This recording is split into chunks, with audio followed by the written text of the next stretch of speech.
आखिर क्यों हनुमान जी ने महाभारत के युद्ध में अपना विराट रूप धारण किया? उन्हें भयानक क्रोध क्यों आया? वह क्यों कर्ण को मारने के लिए दौड़े? जानेंगे इस वीडियो में। आप देख रहे हैं ईश्वर ध्यान। वीडियो में आगे बढ़ने से पहले आपसे अनुरोध है कि आप वीडियो को अंत तक जरूर देखना और हमारे चैनल को अभी तक सब्सक्राइब नहीं किया है तो कृपया करके चैनल को सब्सक्राइब जरूर कर लें। चलिए बढ़ते हैं आगे वीडियो में। महाभारत की कथा से आज भी हमें कुछ न कुछ सीखने को जरूर मिलता है। जैसे महाभारत के युद्ध में रणभूमि पर कुछ ऐसे योद्धा भी हुए जो बहुत बलशाली थे, लेकिन उन्होंने शस्त्र नहीं उठाए। श्री कृष्ण जी के अलावा हनुमान जी का नाम भी कुरुक्षेत्र की रणभूमि पर मौजूद उन बलशाली योद्धाओं में शामिल किया जाता है जो अगर रणभूमि पर शस्त्र उठा लेते तो एक साथ अनगिनत योद्धाओं को मार देते, लेकिन फिर भी उन्होंने युद्ध नीतियों पर चलते हुए अपनी शक्तियों का प्रदर्शन नहीं किया। हनुमान जी से यह सीखा जा सकता है कि बलशाली होकर भी कैसे विनम्र और अनुशासन में रहा जा सकता है। हनुमान जी से महाभारत की एक कहानी भी जुड़ी हुई है। इस कहानी के अनुसार कुरुक्षेत्र की रणभूमि पर एक ऐसा समय भी आया था जब हनुमान जी को इतना गुस्सा आ गया था कि वे कर्ण को मारने के लिए उनकी तरफ दौड़ पड़े थे। आइए जानते हैं कि महाभारत की वो कहानी क्या थी। महाभारत की कथा के अनुसार कुरुक्षेत्र के युद्ध में श्री कृष्ण जी अर्जुन के सारथी बने थे। वहीं हनुमान जी अर्जुन के रथ पर लगे झंडे पर अपने सूक्ष्म रूप में विराजमान थे। हमेशा अपने आराध्य और परम मित्र श्री राम जी के साथ रहने वाले हनुमान जी द्वापर युग में भी श्री राम जी के अवतार श्री कृष्ण जी के साथ थे।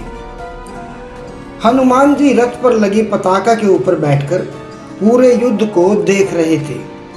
महाभारत का युद्ध अपने निर्णायक मोड़ की तरफ बढ़ रहा था।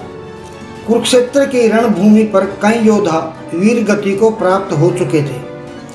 कर्ण को अर्जुन की तरह एक महान योद्धा माना जाता है। दोनों ही अपने शक्तिशाली अस्त्रों के साथ एक दूसरे पर वार कर रहे थे।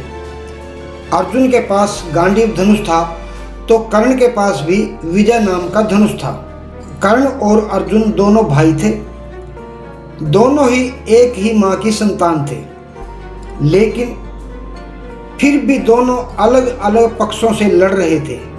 कर्ण ने दुर्योधन से मित्रता के कारण दुर्योधन को चुना था।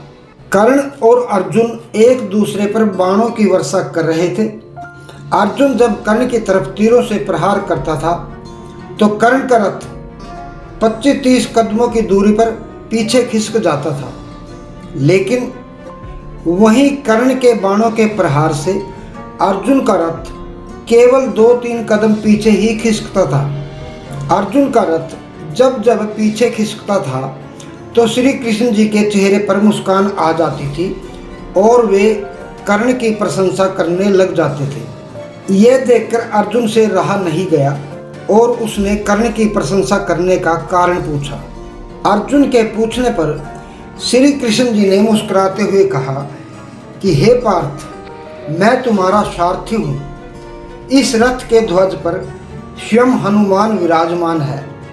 पहियों पर शेषनाग यानी हमारे बड़े भाई बलराम जी हैं। तुम इतने बड़े धनुर्धारी हो, लेकिन ये सब शक्तियाँ होने के बाद भी अगर कर्ण अपने प्रहार से तुम्हारे रथ को 2-3 कदम पीछे हटाने में सफल हो जाता है तो सोचो कि कर्ण कितना बलवान होगा।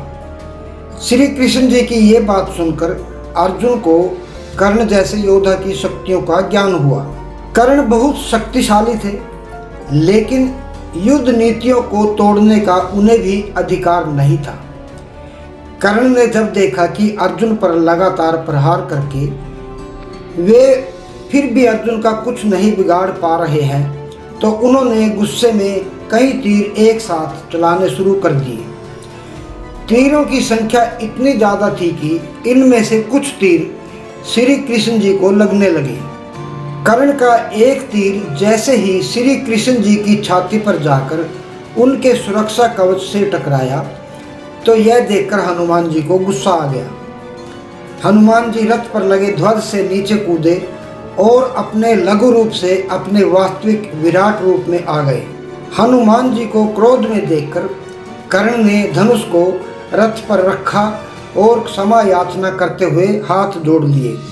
हनुमान जी का क्रोध देखकर कर्ण के हाथ से धनुष छूटकर गिर गया। भगवान श्री कृष्ण जी ने तत्काल उठकर अपना दायां हाथ उठाया और हनुमान जी को स्पर्श करके सावधान किया और बोले कि हनुमान, तुम्हारे क्रोध करने का समय नहीं है। श्री कृष्ण जी का स्पर्श पाकर हनुमान जी रुक गए, किंतु उनकी पूंछ खड़ी होकर आकाश में हिल रही थी। उनके दोनों हाथों की मुट्ठी बंद थी। उनकी आंखों में मानो आग भरी हो। हनुमान जी का क्रोध देखकर कर्ण और उनके सारथी कांपने लगे। हनुमान जी का क्रोध शांत न होते देखकर श्री कृष्ण जी ने कड़े स्वर में कहा कि हनुमान, मेरी ओर देखो। अगर तुम इस प्रकार कर्ण की ओर कुछ क्षण और देखोगे तो कर्ण तुम्हारी दृष्टि से ही मर जाएगा। यह त्रेता युग नहीं है। तुम्हारे पराक्रम को तो दूर, तुम्हारे तेज को भी कोई यहाँ सह नहीं सकता।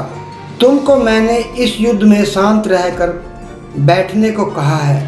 फिर हनुमान जी ने अपने आराध्य देव की ओर देखा और वो शांत होकर बैठ गए थे। तो साथियों, यही कारण था हनुमान जी का क्रोध करने का।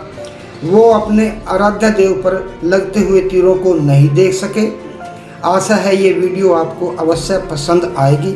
अगर ये वीडियो आपको पसंद आए तो कृपा करके वीडियो को एक लाइक ज़रूर कर देना और कमेंट बॉक्स में जय श्री कृष्ण ज़रूर लिख देना। मिलते हैं इसी प्रकार की एक और वीडियो में। तब तक के लिए जय श्री कृष्ण, जय श्री राम, जय माता की।